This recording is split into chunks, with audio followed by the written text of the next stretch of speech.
Corinne now had to try and make other changes while still producing 3 episodes a week. It's a wheel that just keeps turning, and we didn't have the ability to be able to say, let's stop production for a period of time altogether and let's redress, and regroup.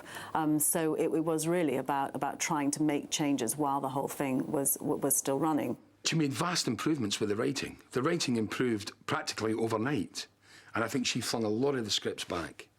It felt like we'd started to turn round, really, from the minute Corinne came. That great ship was going in the wrong direction might actually now turn in the right one.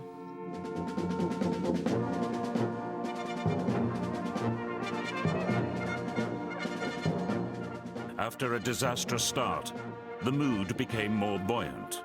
There was a new attitude, new storylines, new characters. The ratings began to recover.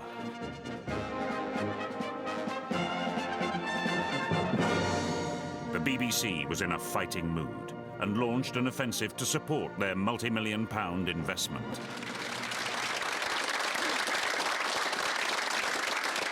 The BBC keep telling us now that we're going to get this for a year no matter what happens. Surely that's treating the viewer with contempt.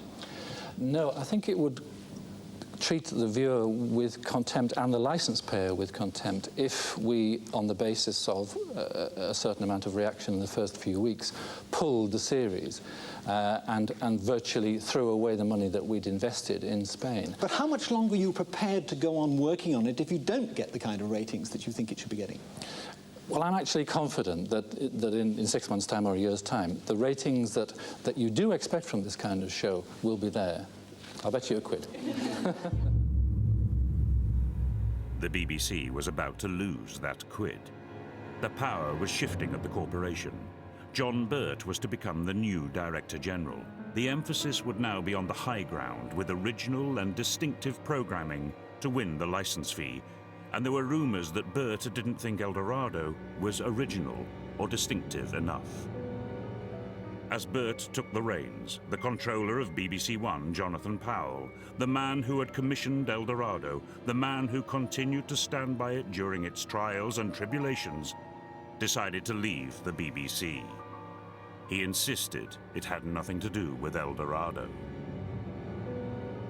When Jonathan Powell left, I thought that was the death knell. That was our last bastion of defence, our last supporter, I think. And I thought, yeah, that's it. We're going down. We're going to go down fast. News soon reached Spain that a new BBC One controller was taking over to pursue Burt's vision. Well, today the BBC announced who's been picked as the new controller of BBC One. He is Alan Yentob, who's currently doing the same job for BBC Two. Now, one of his first decisions will be whether to back or to scrap Eldorado. You can say about Eldorado that, oddly enough, if you wanted to do a soap, you'd be mad to set it in Spain. That's one we could almost paradoxically call it innovative as an idea, and it failed. But a huge investment had been made.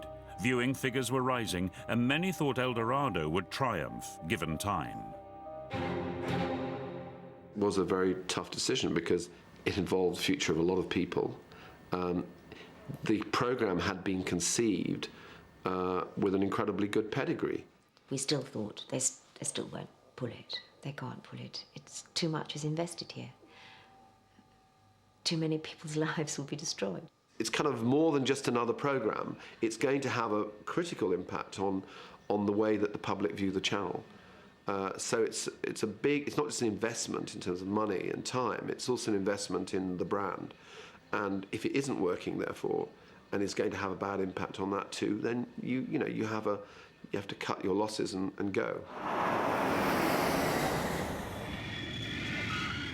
2 weeks later, new producer Corinne flew to Spain to deliver Yentob's verdict to the cast and crew.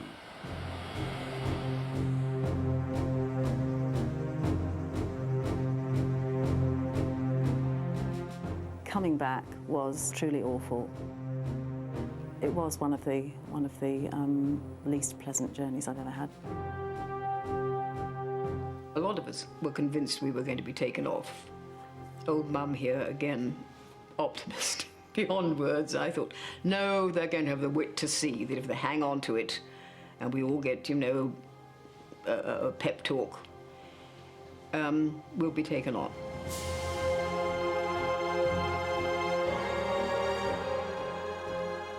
I knew immediately from the look on Corinne's face, it looked as if Corinne had been crying.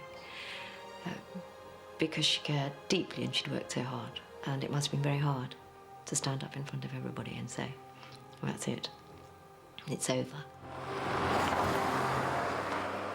I tried to be as, you know, as positive as I could about it, and pass on to them, you know, the congratulations and the, you know, the praise that had been heaped on it, and the thanks for all their efforts. But the bottom line is they were all being sacked, really.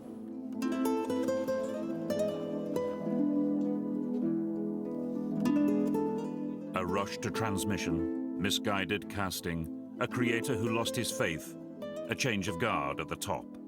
In the end, Eldorado was unable to withstand a series of fatal blows, and over £10 million later, it earned the reputation as the biggest failure in the corporation's history.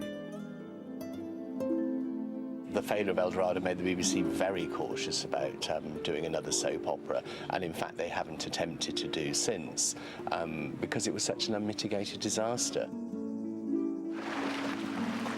So I think what they tended to do instead was to look at other programmes and almost turn them into soaps. I mean, dramas like Casualty and subsequently Holby City, which would normally have expected perhaps a season of 10 weeks, have virtually been turned into all the year-round dramas.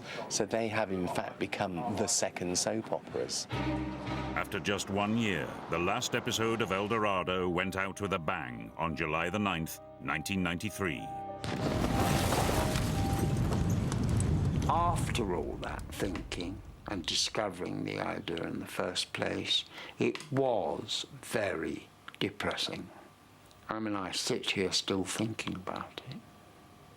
You know, what it might have been. Tony Holland has not worked for British television since. He now creates television shows for European TV. Julia Smith died in 1997. The set in Spain is still standing. It's now a hotel.